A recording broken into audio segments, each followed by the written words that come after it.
திட்டங்கள் மகளிருக்கு உரிமை தொகை மாசம் 1000 ரூபாய். அந்த பிள்ளைங்க ஸ்கூலுக்கு போறதுக்கு கொஞ்சம் சுணக்கம் இருக்கிற பிள்ளைங்க கூட இப்ப ஸ்கூலுக்கு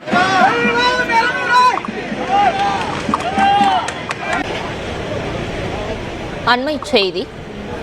பல்லடத்தில் மகளிரின் இருசக்கர வாகன அணிவகுப்புடன் முதலமைச்சருக்கு வரவேற்பு அளிக்கப்பட்டு வருகிறது. மகளிரின் அணிவகுப்புடன் மாநாட்டு திடலுக்கு முதலமைச்சர் மு.க.ஸ்டாலின் செல்கிறார்.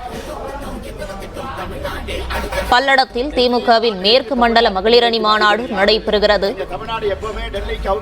மகளிரின் இருசக்கர வாகன அணிவகுப்புடன் முதலமைச்சருக்கு வரவேற்பு அளிக்கப்படுகிறது.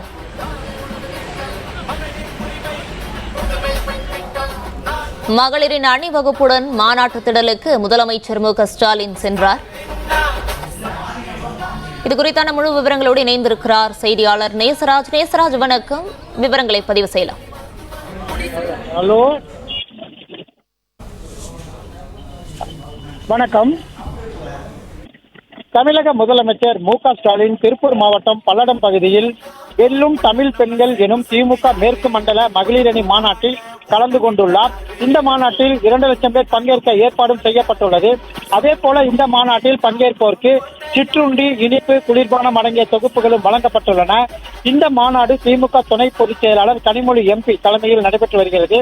மகளிர் மேம்பாட்டை முன்னிறுத்தி 1,31,00,000 பெண்களுக்கு கலைஞர் மகளிர் உரிமை தொகை, விடியல், கட்டணமில்லா பேருந்து பயணம் மற்றும் கல்வி பயிலும் மாணவிகளுக்கான புதுமை பெண் திட்டம், வேலைக்கு செல்லும் பெண்களுக்கான பாதுகாப்பான தோழி மற்றும் திட்டங்களை செயல்படுத்தி வரும் தமிழக அரசு இந்தியாவிலே அதிக அளவில் 43% பெண்கள் வேலைக்கு செல்லும் மாநிலமாக தமிழ்நாடு திகழ்வதற்கான சூழலை உருவாக்கியுள்ளது. பல லட்சம் பெண்கள் பல்வேறு பணிகளில் வேலை செய்து தங்கள் வாழ்வாதாரத்தை உயர்த்தி வருகிறார்கள் என்பது குறிப்பிடத்தக்கது.